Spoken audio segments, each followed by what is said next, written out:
Hello everybody, welcome to Storyteller Arts. This is Dan. If you're new here, thanks for joining me. Today's topic we're going to be talking about is suicide.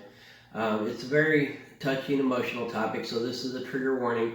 If you are sensitive to the topic of suicide or you lost someone to suicide and you don't think you can handle the message that I'm going to portray, then please, by all means, you can exit now. I faced suicide before myself, and each time I do, I come out a little bit stronger and wiser than before. Life is precious and death is certain. There's no coming back. It's my belief that depression is a disease, and in this year of the virus, the rise in the suicidal statistics will reach the highest numbers seen in a long time, if ever. In the United States and worldwide, the mental strain from people trying to find a means to an end are leading to actions that are unspeakable and irreversible. The suicide statistics are scary and the images are haunting. The high rate of death in people of all ages and race demand an intervention. Together we can all rise above the statistics when we take the proper actions to help save a life. That is why I wrote the next piece called The Bridge. There are so many people that jump off bridges each year. It's sad and it hurts to know that they feel alone and backed into that only option.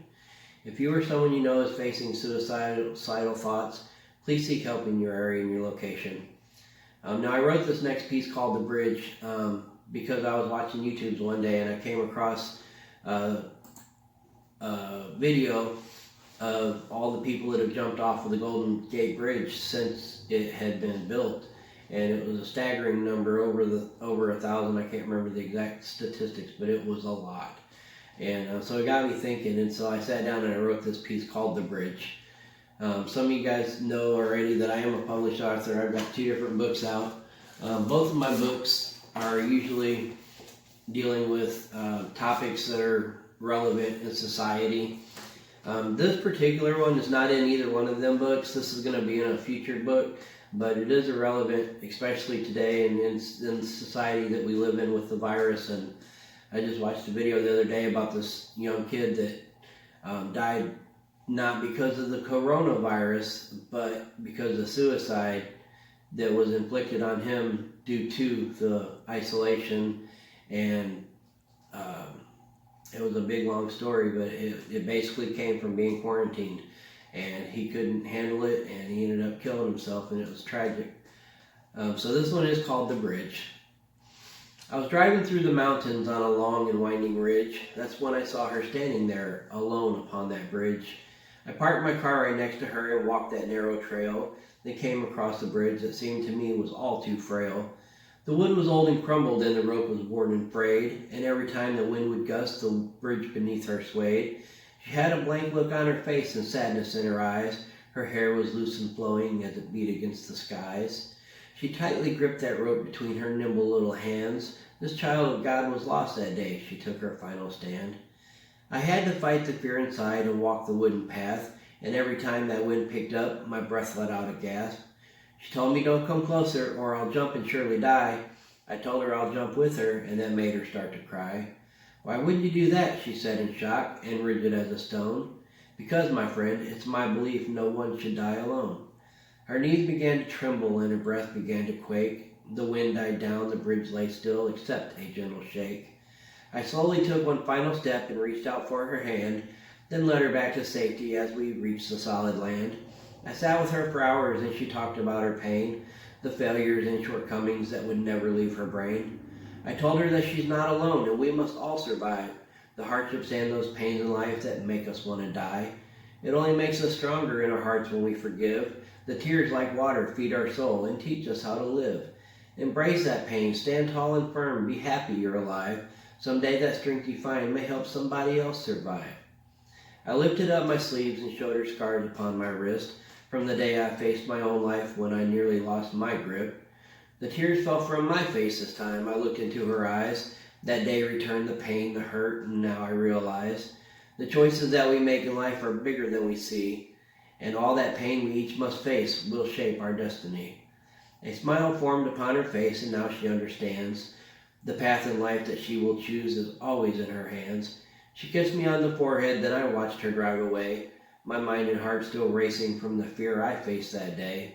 I never will forget her or that long and winding ridge. Our destinies crossed paths that day, standing lost upon that bridge. So I wrote that one because of the video that I watched about the Golden Gate Bridge, and I wish that I wish more people would just realize that if they survive today,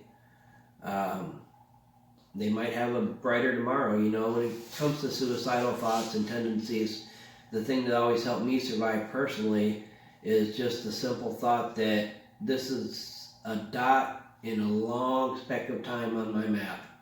And as bad as it hurts and as much as it might feel like I need to end it, if I survive, then somewhere down the road things will get better. It always gets better.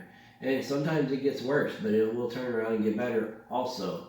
And so you have to keep that in mind, and you really don't get a second chance. You know, if you make that decision, if you take your own life, that's it. You don't get to come back. The day we lost Robin Williams, I realized that suicide really does touch everyone. I don't think anyone is exempt. No ages, no race, no sex. I mean, all of it. Anyone, even kids. I don't know what causes it or why it's embedded in human nature that if you get feeling that much pain, then you just need to end it. But somehow it is, and I don't know. I don't want to say it's weakness, because I know that the pain of a broken heart is the worst. It's the worst feeling in the world. We all, being human beings, we want to be loved. We need to be needed. We want to feel like we have someone that cares. And so if all those things are taken away, then we do get backed into a corner and into a wall where if we think that no one cares, then we start to contemplate, killing ourselves. And then heaven forbid you get a bully or someone that is heartless that says, go ahead, do it. That usually will push you over the edge, and unfortunately it does happen. It's sad to see that, but especially in school-age children, nowadays especially, they're getting cyberbullied on Facebook. They're being bullied and pressured, and maybe the little kids don't mean it when they say, yeah, why don't you go kill yourself? And then when they do, they have to live with that for the rest of their life. So there's so many victims involved when someone does kill themselves. It's not just the person that dies. It's their family, it's their friends, it's their enemies. They may even have to deal with the fact, oh man, if I wasn't so mean to them, maybe they wouldn't have done that. So I urge everybody out there to just share a little bit more kindness, be a little bit more aware. If you see anybody that looks like they are hurting that bad, they just might be. And maybe all it takes is just for you to reach out and say, hey, how you doing? You want to go to a movie? That right there alone could be enough to save somebody's life. Just a simple act of kindness. So anyway, this is Dan, Storyteller Arts. If you did like this, leave me your comments down below. Let me know what you thought about it. Share it on Facebook if you like, but definitely if you really enjoyed it, give me a thumbs up and hit that subscribe button. Come back and see me again. I've got lots more content. I do have 2 books out. I usually put the links to them in the description. I'm not sure if I'm going to do that with this particular poem or not, because I'm not trying to sell you guys anything. I just want to get my message across. So y'all have a wonderful day. This is Dan, Storyteller Arts.